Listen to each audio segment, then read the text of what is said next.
you just used one of my favorite, like, kind of like themes. One of my favorite themes is I want everybody to be a seeker. If you're a seeker Yeah. and an explorer, that means that it could lead to discovery.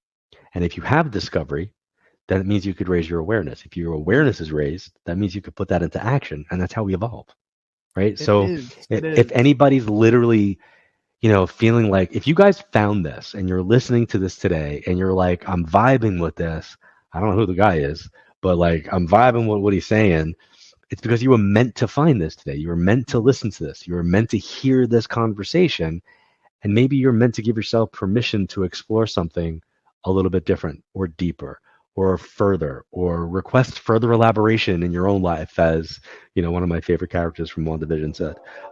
So I think it's really a kind of cool thing to be an explorer. Born in 92 on the block with the sharks. Come from a different cloth, y'all would get ripped apart. You want it diamond, then you gotta get it in the dark. We dropping nuggets like Carmelo went to Rucker Park. Now we eating from state to state, we scrape the plate. I put my eggs in a basket, took a leap of faith. I took a chance, now we grow and see the impact. Decoding success with special guests, now let's bring Matt. John, welcome back to Decoding Success, since you were just with us and technical errors happen. I appreciate you hopping on here, John.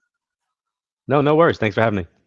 Now, I had mentioned right before we got cut off, I hear New York in your voice. Are you a New Yorker? I am a New Yorker, yes. Born and raised? That's a beautiful thing. Where about?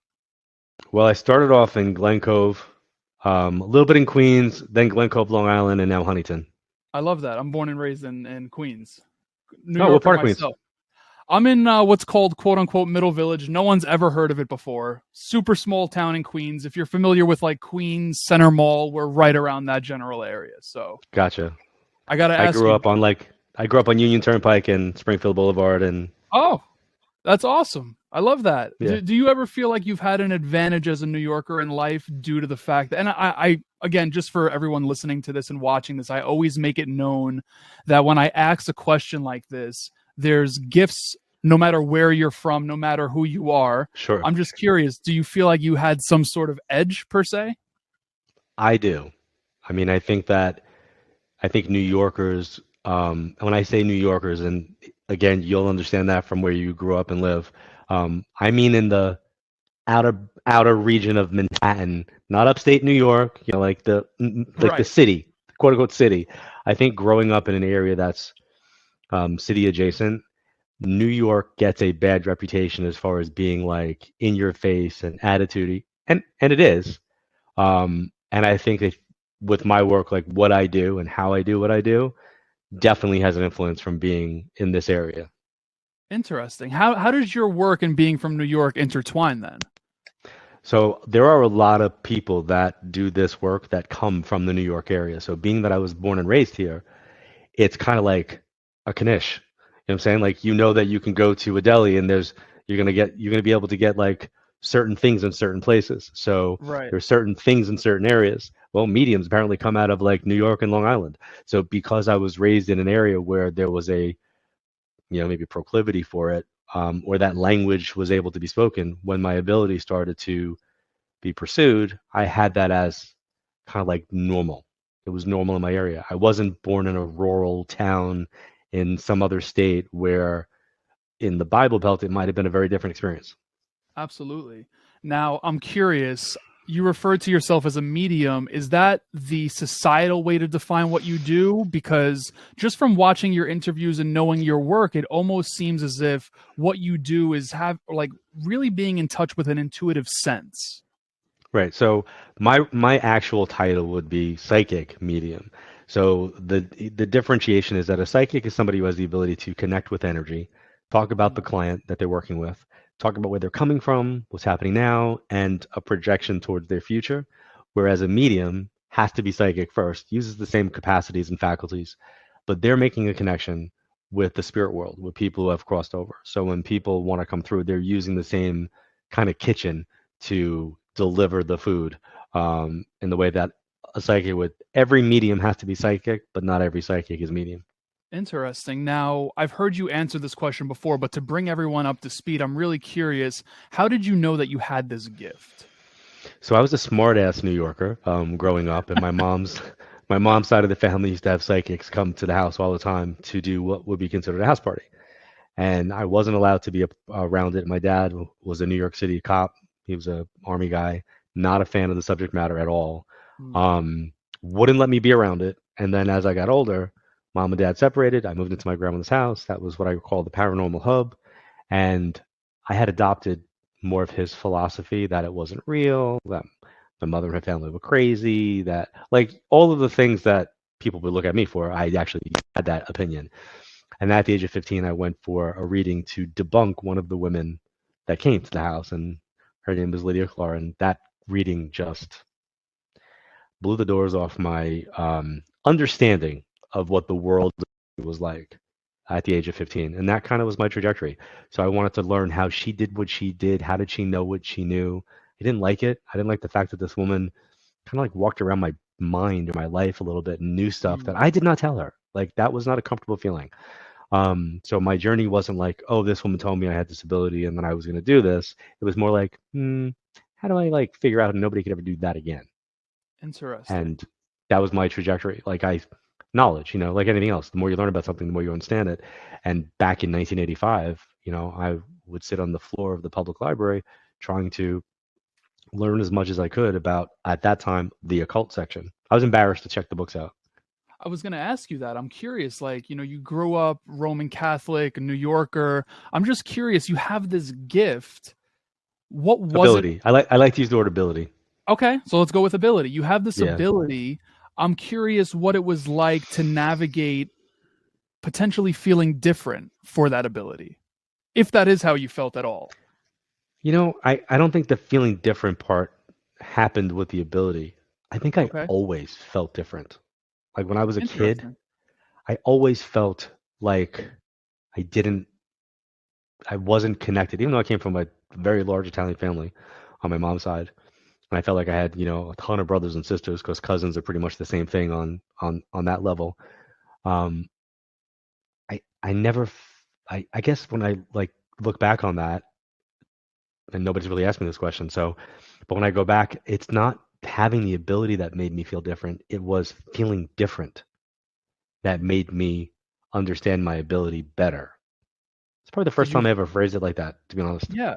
Was there any sense of feeling outcasted? Nope, I can't say I felt outcasted. Oh, I good. think no, I don't think I felt outcasted. I think I've always had a very discerning, critical thinking kind of vibe because my dad he wasn't the kind of father that was very loving and supportive emotionally and Mm. communication wise. Um, if I would like have a problem with homework, I'd go to my mom, being like, "Can you help me with this?" And she'd say, "Go to your dad."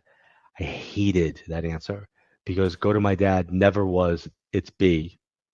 Now go watch your TV show."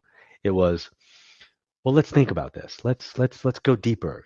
Like I didn't want to take the class all over again with him. I wanted the answer to get the homework done, get the ice cream. Like that was and I remember the sense of dread anytime they would be like, "Well, go ask your dad." And like, I really don't want, really, really don't want to.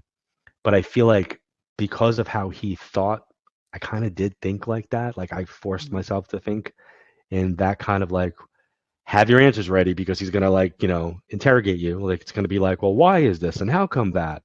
And he always did. There was always that, and it didn't matter what it was. So I think, yeah, I kind of felt not an outcast, but that I was searching for where did I fit in and why. That's a beautiful thing. And I'm curious to get your perspective on how people can discover their own abilities, right? Sometimes we hide them, sometimes we're scared to explore. But what's your take there? Someone listening to this, how can they discover what they I have inside of I them? I want everybody that's listening to this. I want everybody to know that there is nothing special about me except I've just worked at my own sense of intuition. We all have it. Mm. You have it. They have it listening. I think the reason why I will stop everybody and say not gift, ability. I love words. I'm an air sign, right? So Gemini, Libra, Aquarians are all air signs. So if anybody listening to this is an air sign, we like words. So as a Libra, um, I like words. So I like to look at where words come from and like words have meaning and the vibration of words. So when you say gift, that for me carries such a responsibility, like, and a lot of ego comes with that, like, here's my gift. Whereas Mm, if it's an ability, now it's something that we all can possibly use, develop, understand, which to me is what the whole point of me being able to be a teacher in this field is to get people to recognize their own ability. Now, that doesn't mean that they're going to go do readings. It doesn't mean that they should go do readings, but it means that they could pay attention to their intuition to get a better understanding, a feeling about embracing what's coming up for them, make a more empowered decision, not one that's coming from a place of fear, but one coming from a okay. place of grounded understanding. Interesting. You're a Libra, you mentioned. I am. When's your birthday? The 19th. The 19th. Oh, wow, look at that. I'm October Yeah. 7th. I'm a Libra as well. Oh, very cool. Well, there you We go. we got that connection. That's why I'm bringing it up. I love that. That's a beautiful thing. I'm curious to learn how you started to trust your intuition. Now, does that stem back from the first reading at 15? So I'm laughing, smirking for the listeners because in front of me at all times is this. Trust. Wow. So this You gave rock me is the really, chills. really, yeah, this rock is really, really old. And it's always there because I think people in my field have always fallen into a place of, I have to be right. And if I'm not right, then you're not good.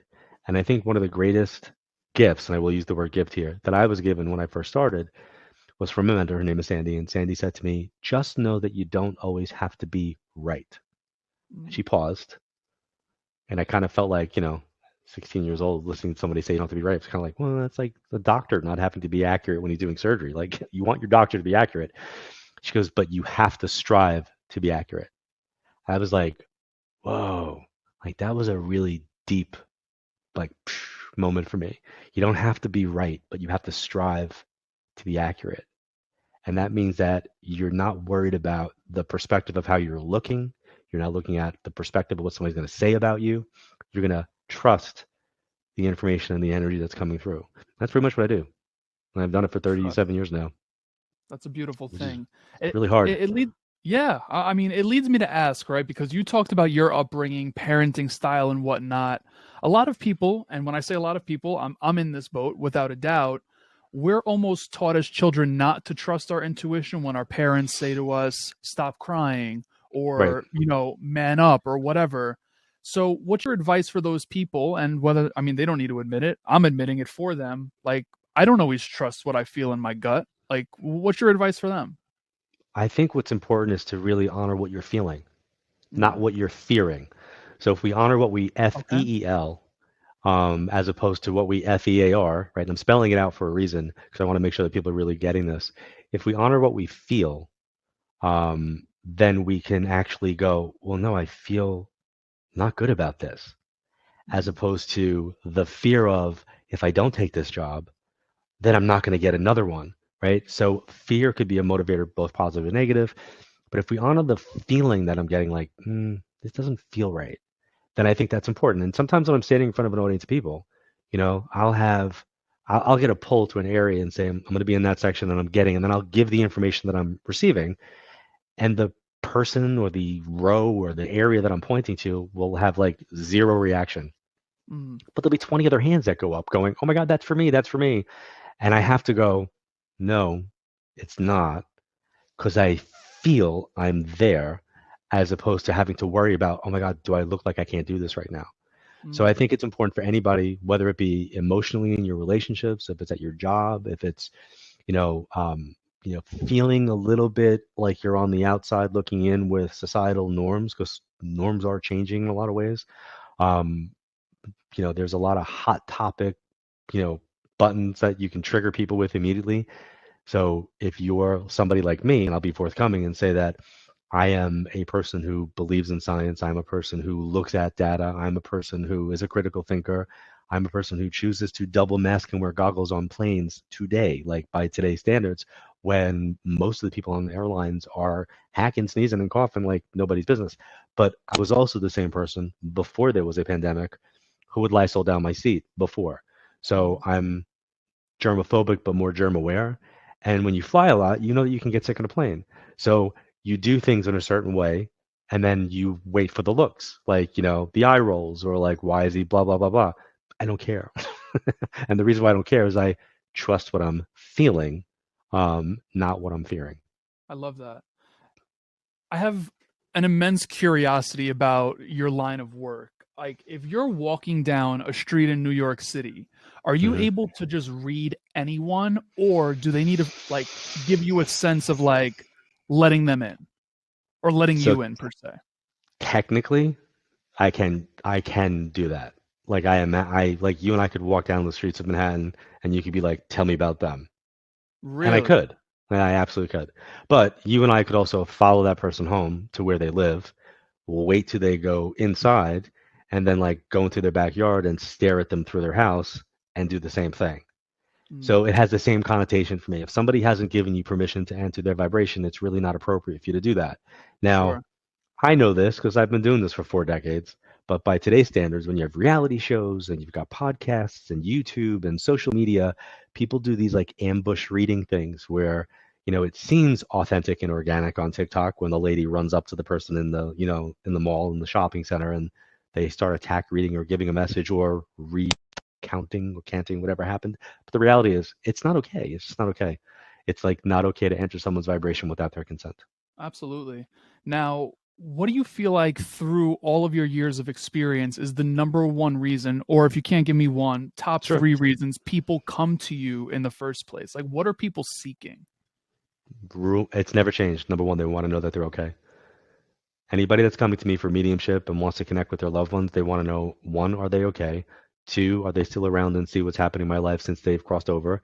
And three, do they know that I love them and that, they love me back, that they're not Mm, disappointed? Like, it's really just about connection. So I always tell my clients, like, when they say, I just want closure, and I go, no, you don't. And they're like, what? I'm like, you don't want closure. You want connection. mm, Closure means you're putting an end to the conversation. We want the conversation to continue. So a medium like myself just gets in the way a little bit to go, oh look, the conversation still can happen. It's got to be a little different now. There was a time where you and I would have had to sit face to face with each other, set up an appointment, travel to the same venue, sit next to each other, and do what we're doing right now. And then it changed, and we could do it over the phone, and yeah, now it's changed again, and we could do it like this, right? So it's kind of like, what is the medium that we're using? Well, the medium might change, but the conversation doesn't have to. interesting. So, on the topic of connection, it makes me want to ask a question pertaining, like you bring up death, right? People that have crossed over. What if people want connection with someone that's still alive, but Okay, for sure. boundary purposes, right? I mean, I want connection with an ex-girlfriend, but she's back with her ex-boyfriend, but I would still love to Right. know, like, does she think about me? Does she still love me, etc.? Is that possible? And I'm going to throw in a part B here because this is the part that I'm really curious about. What about if a baby's born and still in the belly? Like, Okay. that's the question. I'm really curious about that. So I could tell you that. Have you ever bought a brand new car? Like, ordered a I car have, and yeah, okay. When did you get in the car? Did you get in that car in the factory? Did you get in the car at the when? When did you dealership. get in the car? When you got the car delivered, right? Yeah. So I always think in terms of that energy is going to get in that car when it's delivered and you drive it off the lot. Mm-hmm. That you're not going to the factory to sit there and watch them put the tires on. You're not in the factory waiting for them to put the transmission in. You're not watching them put in the windshield. You're waiting for that car to be delivered. Yeah. But there's a tether still. So you have a contract for that car. So I believe that we have an energetic type of contract with a family that we're going to potentially come into. But whether that actual car happens, what if the person can't afford to buy the car and you say, "Oh my God, I can't do this. I have to cancel the order." It doesn't cancel the driver of the car. It doesn't eradicate the soul. So whether there's a miscarriage, a terminated pregnancy, a pregnancy that gets interrupted because of another healthcare thing, we still stay tethered to Mm-hmm. those souls or those energies. So if somebody had, I don't know, 6 pregnancies and 2 kids, I'll literally say, "You have 6 kids?" And they'll go, "No, I only have two." Now I know I have to do psychic math, subtract it, and go, "I have four unaccounted for."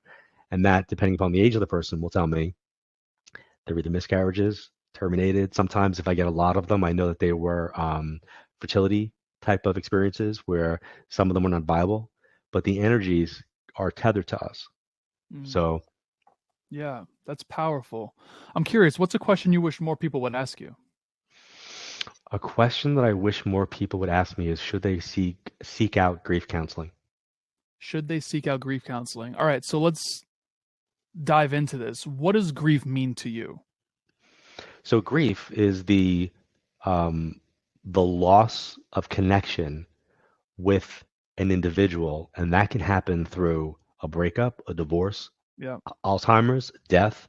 So we grieve the loss of a job, the loss of a move. Grief happens in various different ways. It's not just like somebody dies and you grieve. Mm. It's like we grieve the loss of a childhood. We grieve the loss of innocence. We grieve the loss of an occupation. There's a lot of different ways to grieve. So I Right. think because there are so many ways to actually grieve, it's important to be able to know how to grieve and to give ourselves permission to be able to feel that. You know, you went back to something earlier, going back to something you said earlier, is like, you know, we're told like don't cry. Yeah. Like, I was the person that when my kids would cry, I would let them cry, and then I would say, "Can you put words to that? Can you tell me what you're feeling? Like, what's making you cry? Give me the words." Now, once again, I am an air sign. My son is an air sign. My daughter is an air sign. So I knew to communicate with them with words. And I would say to my daughter when she was young, I'd be like, "Oh, I don't know what all this is." I go, "But I want you to feel it. And then if you can, just give me words so that I can understand, what it is that you're feeling." And Right. that's how her whole thing was find your words, find your words. So whether we're talking about a 2-year-old or a 22-year-old or a 42-year-old or a 72-year-old, there was a woman that I did a reading for, and I believe it was her stepdad. She had a argument with her stepdad, went off to school, and he decided to take his own life. Mm. And she lived for 40 some odd years, 50 years with this heavy responsibility of guilt that it was because of her that he left. He made that choice. She ruined the family. And here I am doing a reading. The guy's coming through basically saying to her, It's not your fault. Like, you didn't do that." Mm. That kind of giving herself permission to feel that, as opposed to the permission to fear what could have happened, was very healing. So she had to give herself permission to grieve that. Yeah. Now I want to backtrack just a second on the Sure. topic of grief. You mentioned, and it all makes sense, right? Because people seek connection. And when you mention grief, you mentioned like the loss of a job. It made me think of my father when he was in a car accident. He's still here, thank goodness. But the car that he crashed was directly connected to his parents who are no longer here. Okay.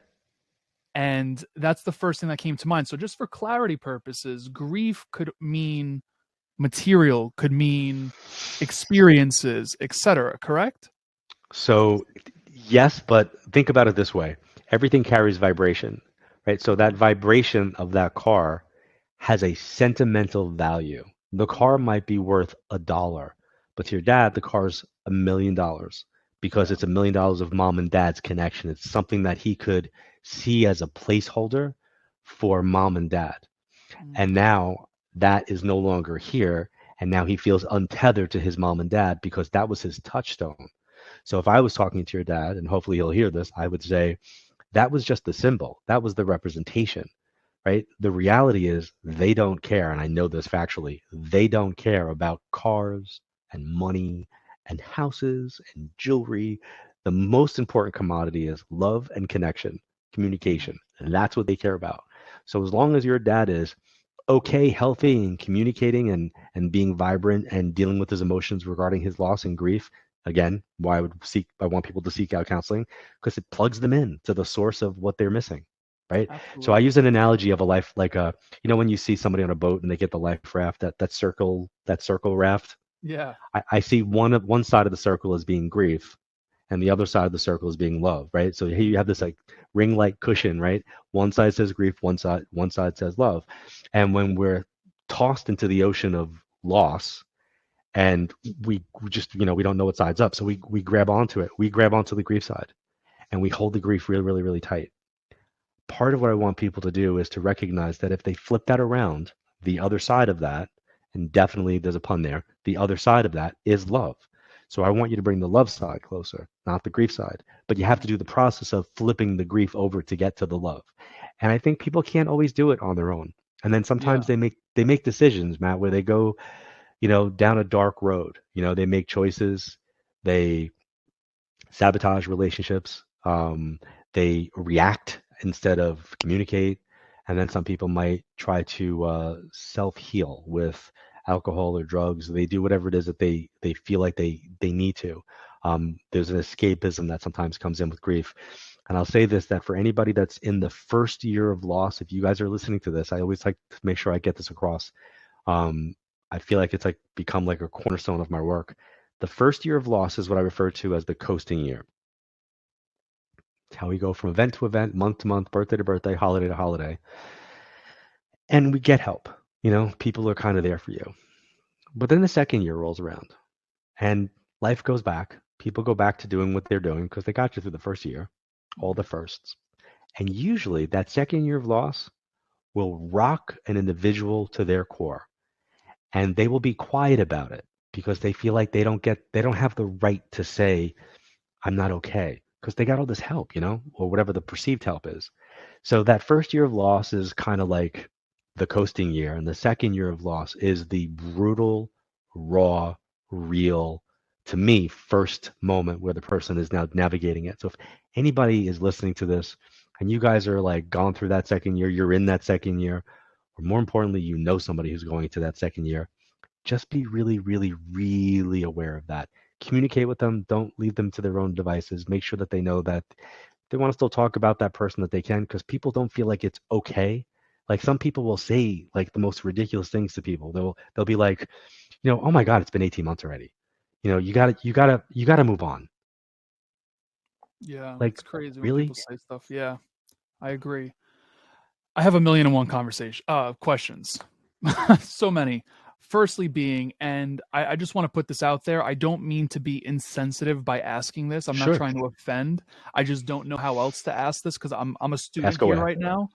I'm curious to learn how much ego is tied into grief. How much ego is tied into grief?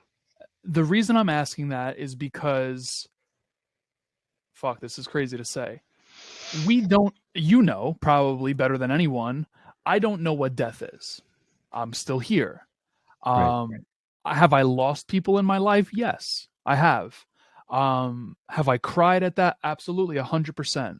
But I almost feel, what's coming up for me is, the reason I'm asking this question is because I feel like ego and uncertainty are very much so tied together. Ego wants to keep us comfortable and safe. And that's why I'm asking it. It's just like, death is uncertain. How much does us feeling that our connection to whomever may have passed, being gone, not knowing where they are, not knowing what's happening? That's why I'm asking. It's just, I'm maybe ego doesn't have anything to do with it. I don't know. I think you're really good at this. I think I think there's a great door that just opened for me to be able to look at things in a little bit of a different way, or to approach what I've already been doing to look at it. So I'm listening to where I thought you were going, and what you asked me are two completely different things. So I was like, what? Yes, I think that people can get stuck in the moment of their grief because of how they define their relationship with that person. And let's say that relationship was abusive and negative, then that person could stay in that abusive and negative place. If that person was um, grieving the loss of somebody who passed by suicide, then that person could feel the responsibility of would I have done something differently to keep that person here? So yes, I think that there's a level of ego there, but not in the ego sense of how like I'm so good ego, Yeah. Like a self-identifying aspect of our personality, and how do we see the reflection in the mirror of ourselves with that person, with that connection. And now they're gone. So how do I see myself? So how do I define myself without that person? And I think, again, a great reason why working with a counselor can be really, really helpful, because it gives you the opportunity to explore like these types of areas. Like gives you an opportunity to go a little bit deeper, and then maybe discover things in a way where you go, huh, I didn't see that. Like, I'll give you an example. I lost my mom when I was 19, Mm. and I love holistic medicine, and I go to a holistic doctor in Michigan, and they have somebody there that works and does an energetic type of machine that reads your energy and can give you your kind of like a, well, not a reading, but it's like a reading. It's kind of really cool, but it's based upon your meridian points and your energy. So she basically tells me that I'm having issues, pulmonary, like lung related issues, pulmonary issues, and spine related things. And I remember like looking at the woman who had done this to me before and always very accurately, thinking like, you must have the wrong slide because I don't have any of that. And she said, no, no, this is you. And I'm like, yeah, this is not me. I'm like, I'm pretty in tune with what I'm feeling, and I'm all good. Like, neck's good, lungs good. And she's like, did you have any pneumonia? And we go like, now she's like digging deeper. And then she said, yeah, it's like presenting like some severe pulmonary thing and cervical disc disease. And soon as she said that, I was like, wait a second, hold on. I go, my mom was misdiagnosed with cervical disc disease and was being treated for that before it got revealed she had terminal lung cancer. And she just looked at me and I went, she goes, well, it's in your energy. You're carrying that. Wow. And I was like, what do you mean I'm carrying that? She goes, it means that you need to deal with your mom's passing. And this was like maybe 7 years ago. And I'm like, I mean, with all due respect, I kind of have dealt with my mom's. I do this for a living. Like, I wrote about her. I lecture about the loss. I went through like all of this in a very nice, polite kind of way, but like kind of like joking about it. She goes, from what perspective? And I'm like, what do you mean from what? I go, from my perspective. I go, from the perspective of a 90-year-old kid who lost his 48-year-old mother. And she looked at me and went, well, what about from the perspective of being like a 46-year-old father of two? Have you dealt with it from that perspective, being that you're approaching the age that she was when she passed? And it was like legitimately, poof, like getting hit in the head. I went, ooh, no, can't really say I did that. And she Mm. goes, exactly, we have some work to do. So I think we're all like a work in progress, right? So in that moment, was my ego tied into the identity of who I was and what I lectured about and writing my books? Yeah, yeah, it absolutely was. And then it kind of processed itself in a different way and presented energetically slash physiologically in a way that I had to go back and kind of re-support the 19-year-old version of myself as a father of two. Right. I have to ask this question. I think it's appropriate to ask this. And you kind of broke it down year by year, but what's a step-by-step process look like in regards to grieving and, you know, letting things move through us versus holding on to them? So I don't know if I'm qualified to answer that. I can only tell you that I really highly recommend people seek out actual therapeutic counselors, people who are trained in grief. Yeah. I can give you my sideline experience of watching. I would recommend people give themselves permission to feel what they're feeling. I think having a grief journal is really significant. I've given the Okay. exercise of people, um, you know, in your dad's example that you used, it would be like writing a letter to his mom and dad about the loss of the car and what that means to him. Mm, Getting it out, yeah. getting it on paper, getting it expressed. It helps to keep a bridge between us and them. So I think that's important. Going back to the car, I wanted to ask this earlier, but we moved forward.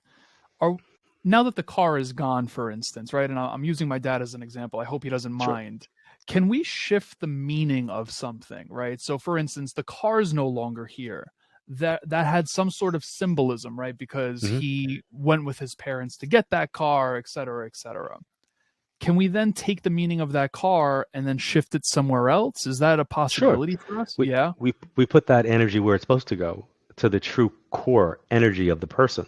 So it's Mm, really about mom and dad and the relationship dynamic, not about the car. It's right. about the experience of connection. And if it's about the experience of connection between parent and child, then that means then that dynamic reflects to you, parent and Absolutely. child, right? So Yeah. it's about how do we communicate? How do we do that? So if you're the youngest of three, then he's got three kids to be able to go to and go like boom, boom, boom. This is how I communicate. And by the way, you would communicate differently with different people. So he would communicate differently with his mom than he would his dad. So if there's different Mm. kids in the family, there would be different ways that we would communicate. Now, I have a feeling I might know how you would respond to the question I'm about to ask. It's very random, but I'm really curious to hear your take on it. Through your work, through your own life, what do you feel like life actually means? I think that we're here. I'm going to give you less of a Catholic answer, more of a probably a Buddhist answer.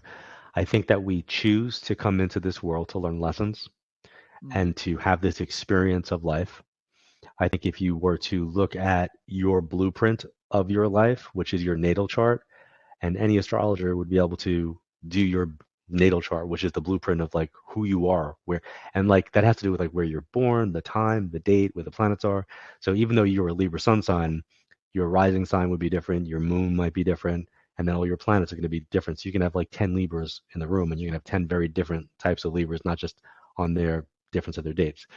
But I think understanding why we're here, like what are the lessons that we're here to learn. So sometimes I'll be doing a reading for somebody, and we'll get into um, some some lesson type stuff. And then I stop and say, I think I've taken you as far as I can. Now you need to go a little bit deeper. So if I was your general practitioner, now I'm sending you for an MRI to back up what I just discovered or think I'm feeling. So let's get some statistics to back that up. Go have your chart done and specifically tell the astrologer that you had a reading, this came up, and you want to look at this in your chart. And it's been very, very successful for people. Like to have interesting. that, yeah, it's been really, really, really like really cool to see some of the breakthroughs that people have when they look at the reflection of who they are through the lens of astrology. Right. I actually had that done earlier this year. First time Cool. ever. I'm born and raised Catholic myself. I have "In God I Trust" tattooed across my chest, so it was kind of like stepping out of a comfort zone per se. But I did that in the beginning of this year, and then in Who did you do it August, with? a Do gentleman you on remember? Long Island actually.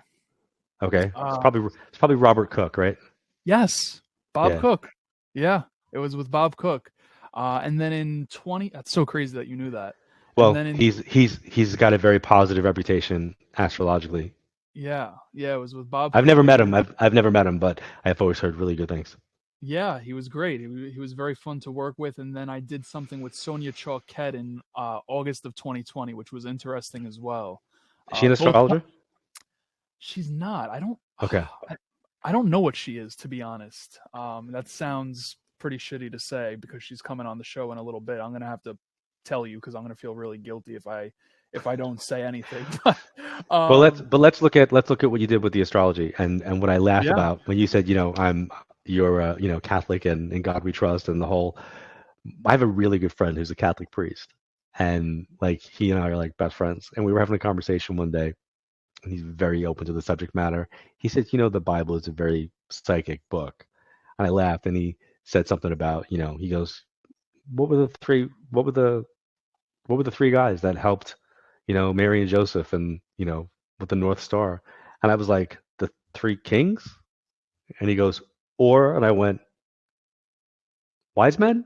And I'm like, oh my God, I'm gonna like totally fail like Catholicism, Catholic 101 right now. And then like, what are we going for? He goes, dude, they were astrologers. They were following the stars. He goes, they wow, were guided by astrology. He goes, don't let anybody in the church tell you differently. He goes, it's just not reflected that way. And yeah. my mind was like, oh, yeah, oh, okay. The way I look So, at it is if God or whomever's listening to this, whatever they view God as, right? Whoever the universe, if it was created, you have access to it, right? Like that's meant for you. That's the way I look at it, and that's why I started to expand my horizons and dabble and explore and see what people would say. And a lot of the things that came back were accurate, some of which I'm still trying to figure out. But but like, here's what's important. You just used one of my favorite, like, kind of like themes. One of my favorite themes is I want everybody to be a seeker. If you're a seeker yeah, and an explorer, that means that it could lead to discovery. And if you have discovery, that means you could raise your awareness. If your awareness is raised, that means you could put that into action. And that's how we evolve, right? it So is. It if is. anybody's literally, feeling like if you guys found this and you're listening to this today and you're like, I'm vibing with this, I don't know who the guy is, but like I'm vibing with what he's saying, it's because you were meant to find this today. You were meant to listen to this. You were meant to hear this conversation. And maybe you're meant to give yourself permission to explore something a little bit different or deeper or further or request further elaboration in your own life, as one of my favorite characters from WandaVision said. So I think it's really a kind of cool thing to be an explorer.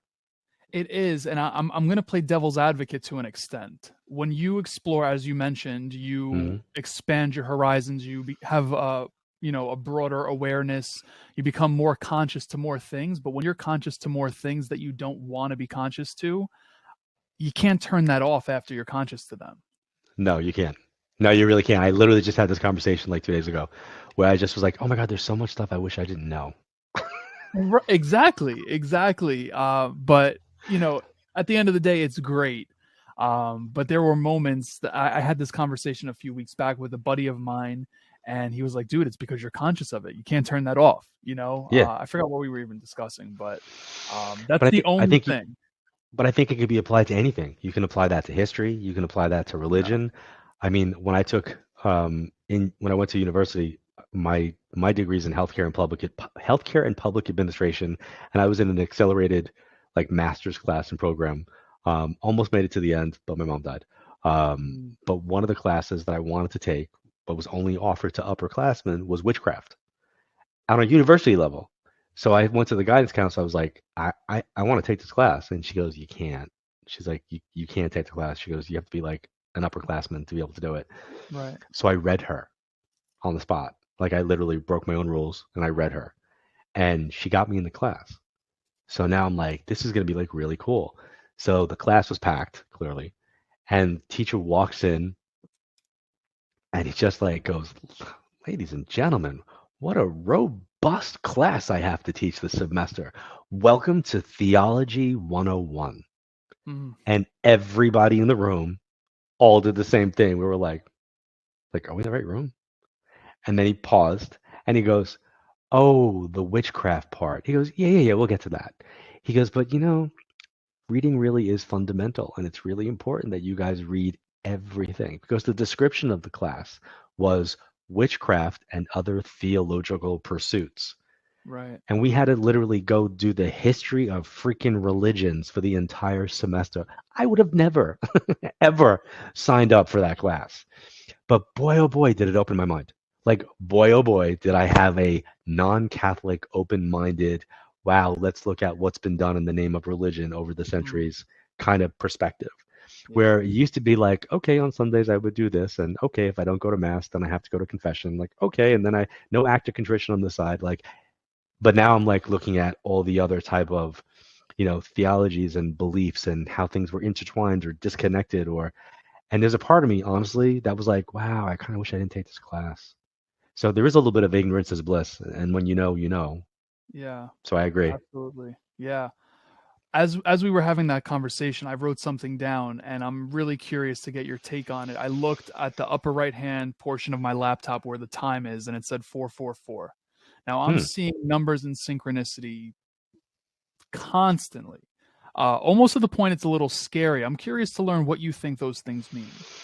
So I think that there are a number of patterns that get established or can be established, and you have your own spiritual team, like your own producers in the afterlife that might not be grandma and grandpa, right? Energies that maybe in this lifetime you never knew, but they're assigned to you. They're your teachers in spirit.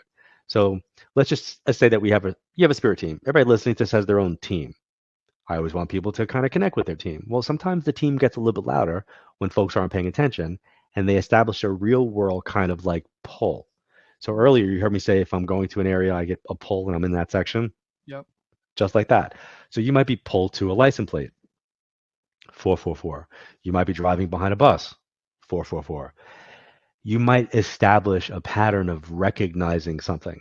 But then there's a point where I want people to recognize that you can be looking for it too. So like after somebody loses a loved one, there'll be an established kind of like what I call the ABCs of grief. And there's a lot of things that will take place after a loved one happens. And I want people to know that they're all normal, they're all real. But I don't like bringing them up in readings. So if anybody comes to see me, I will say right up front, I'm not going to be talking about butterflies and cardinals and dragonflies and hummingbirds and ladybugs and blue jays and finding change and seeing 1111 and 222 and 333. And I go down like a litany of things that are normal that everybody's having and they're real. And I don't want to take away from it, but I kind of feel like, not my job. My job is to go a little bit deeper than that.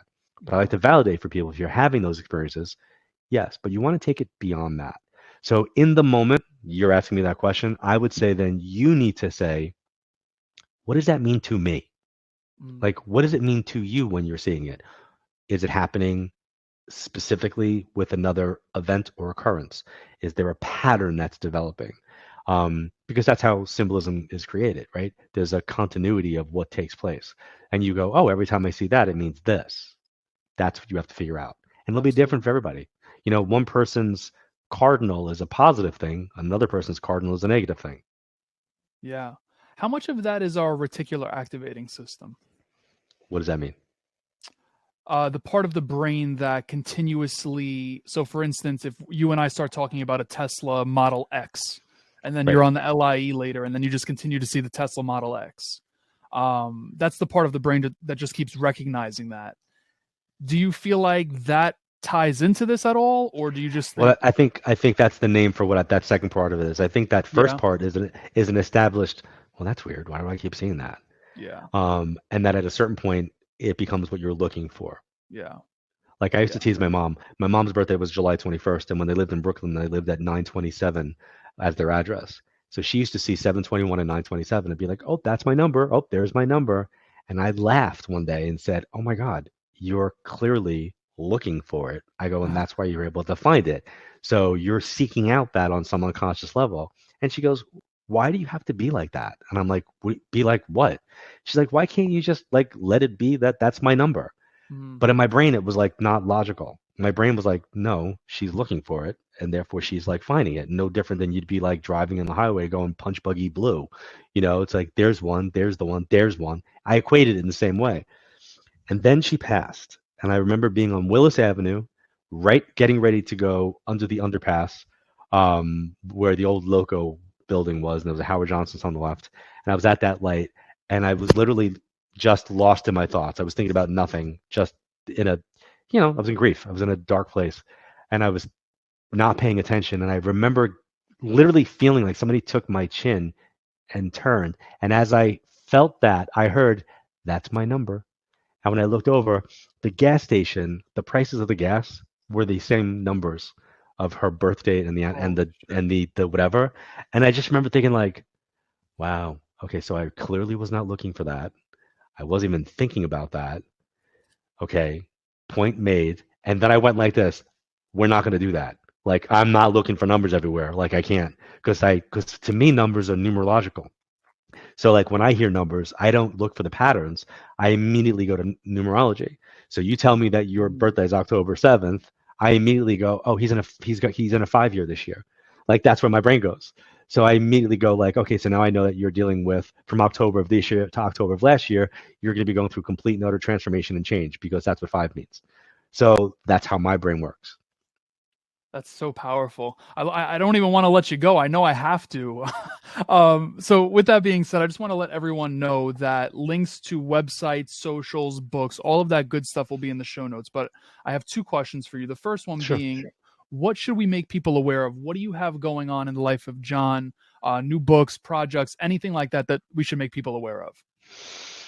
I think my work is kind of like evergreen in the sense that whether I'm doing an event or not, I still want people to be aware of what it is that I'm doing. Not because I want you to come see me, which is a really weird thing to say, but like, I just want you to be aware of what I'm doing. Like, I want you to be aware of the subject matter. And that might mean go read other books on mediumship. Like, people go, which books of yours should I read? And I literally am a publisher's nightmare because I'll go, I don't really feel comfortable telling you that. And he'll be like, what? I'm like, go to the bookstore or go to Amazon. Let the book pick you. Because I'm very clear of the fact that maybe my book is not the right one for that person. So doesn't make publishers very happy, but I really do feel that way. Like, I really feel like, what if somebody else's book is going to be better? What if the message is going to resonate differently? So I think be a student. You said it earlier, you're being a student. I think we all need to be students. I'm still a student. I think the moment that I'm not a student doing this, I Shouldn't be doing it. My mediumship Absolutely. card should be taken away. My ability should be like put on lockdown and be like, you should know better. Because that means that we can't learn and evolve, and we're all still here. So if we're here, we're evolving, hopefully. I respect it. Absolutely. So I'm going to finish it with one last question, and then I got to let you go. Okay. You make it to whatever year you want to live to. You write as many books, host as many events, hop on as many podcasts, do everything you want to do. But you can only be remembered for one piece of advice. What piece of advice is that? Communicate, appreciate, and validate the people while they're here in your life, so a medium like myself doesn't have to do it for you, and try to leave people better than you find them. That's a beautiful freaking thing. I love that. John, that's a beautiful way to end this. I just want to say thank you for this opportunity. Thank you. I'm really grateful for it. This is incredible. I actually want to ask you one thing. I've been going around New York City. I've been being very TikTok-y. We just started this on Saturday. I've been approaching people and asking them a question. And now I had an idea that I wanted to put the question in the power of the people that I'm interviewing. So I'll give you an example. I had asked, being that the show is called Decoding Success, I've been going around asking how people personally define success. But based on our conversation, what's a question you think I should be asking people? I would ask people, what are they thinking? What are they thinking? Not how are they feeling? What are they What thinking? are you thinking? Not how they're feeling. I love that. I'm going to do that. Because if you're asking somebody what they're thinking, then they're going to give you a window into where they're looking. That is it's a great tip I use for parents with young kids when they're uncertain about how to get them to emote. I say, don't ask them how they're feeling. Ask them how they're thinking. Ask them what they're thinking. They'll say nothing, and then you have to be thinking something, and that'll be a conversation starter. What do you think? That's What are you a thinking? beautiful thing. That's a beautiful thing. John, I appreciate it, man. Thank you so much. Thanks for having me. Great questions. I appreciate it. Good luck. Born in 92 on the block with the sharks. Come from a different cloth, y'all would get ripped apart. You want it diamond, then you gotta get it in the dark. We dropping nuggets like Carmelo went to Rucker Park. Now we eating from state to state. We